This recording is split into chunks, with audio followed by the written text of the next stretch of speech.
gestor e gestora, seja bem-vindo a mais um Rascast dentro do nosso quadro Contos de um Consultor. Exatamente, né? Como eu já disse lá no início desse nosso quadro, nós estaremos aqui falando sobre várias consultorias que nós fizemos ao longo dessa mais de uma década aí no mercado e trazendo esses insights, esses ensinamentos. E hoje eu quero falar sobre um assunto um pouco polêmico de uma consultoria que eu já fiz já faz bastante tempo, já faz mais ou menos aí uns 7 anos que a gente passou por esse processo de consultoria e ela começou mais ou menos assim. Um cliente me ligou e ele falou a seguinte frase: Raciel, eu faturo R$500 mil por mês e eu não sei o que está acontecendo na minha empresa. Não sobra dinheiro. Eu faturo, mas o dinheiro sempre some. Chega no final do mês, não tem nada mais na conta. E aí, né, eu marquei com ele, não, ok, vamos lá, vou marcar uma reunião contigo, vou entender o que está acontecendo, te passo uma proposta e a gente iniciaríamos um trabalho de consultoria. Visitei eles, entendi, era uma empresa de prestadora de serviço, tinha um faturamento bem legal para uma prestadora, né, R$500 mil por mês, um faturamento bem bacana para um prestador de serviço. E aí, eu passei a proposta, logo nessa sequência ele já fechou e a gente já deu início ao trabalho na semana seguinte. E para você que talvez já viu o meu processo de consultoria ou não, o primeiro passo que eu entro numa empresa que não tem, né, que não sabe o que está acontecendo com o seu dinheiro, é a implantação do que eu chamo de conciliação bancária, rotina D-1,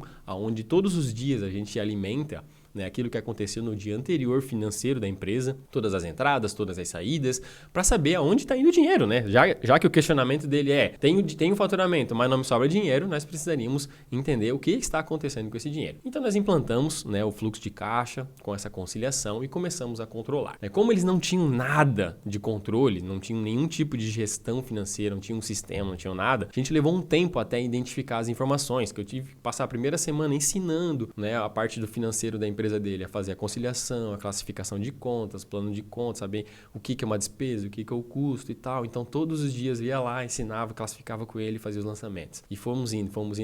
Mas fechamos, né, 30 dias, fechamos um mês completo e aí eu tirei o relatório justamente para poder entender e fazer análise, porque é através dessa conciliação bancária que a gente encontra o que eu já falei várias vezes para vocês, que é o DRE e o balanço patrimonial. E aí a gente entende qual foi o resultado da empresa para realmente entender aquela frase que ele falou, marca aí.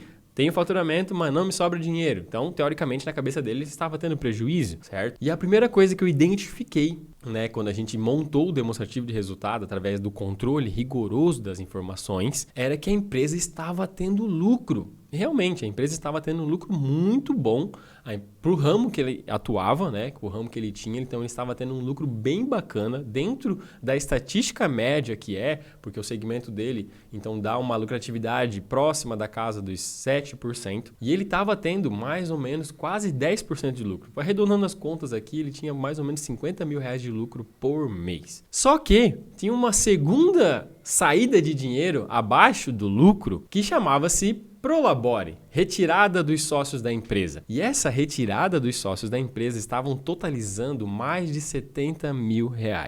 Ou seja, superior ao lucro, quase 50% superior ao lucro que ele vinha tendo. E aí, o que é engraçado dessa história é que eu fui mostrar esse relatório para que o empresário entendesse. Olha, a empresa está saudável. Tem o faturamento, tem os custos, tem as despesas, o lucro que ela teria que gerar está gerando lucro bacana, está dentro e tal. O problema está na retirada. Você está tirando muito mais lucro dela do que ela tem de capacidade de geração. E aí ele ficou bravo comigo. Sério, ele ficou bravo comigo. Porque não, eu não posso, eu não estou tirando R$70 mil.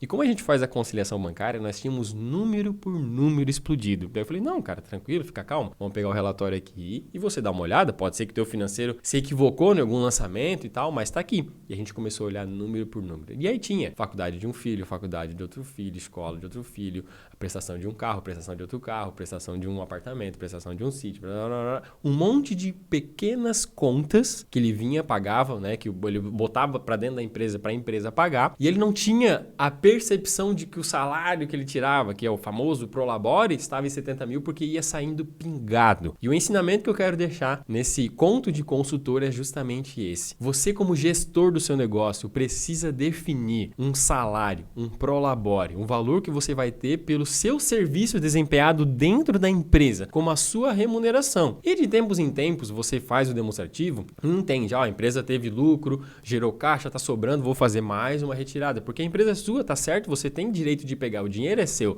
só que deixe estabelecido o seu salário para que você possa controlar a sua vida pessoal. Eu sempre acabo falando que quando o empresário não coloca o seu salário estabelecido para dentro da empresa, duas coisas podem acontecer. Ou a empresa se torna escravo do empresário, que é o que estava acontecendo nesse conto que eu estou te passando hoje, ou o empresário se torna escravo da empresa, porque ele não sabe o quanto ele ganha, então ele vive uma vida frustrada, ele não sabe se ele pode gastar, se ele não pode, porque ele não tem um controle financeiro pessoal dele, ele não tem uma gestão financeira pessoal dela. Então, você precisa entender, gestor e gestora do seu negócio. Coloque uma renda, um valor de salário pré-estabelecido na sua empresa, de tempos em tempos faça a apuração dos lucros e mantenha esse controle financeiro, porque assim você vai saber realmente do seu faturamento, o quanto é lucro, o quanto é retirada e para onde está indo o seu dinheiro. Se você curtiu esse conto, compartilhe com o máximo de pessoas possíveis e também já bota para se inscrever no nosso canal, que toda quinta-feira sai um novo episódio. Aquele abraço, tchau!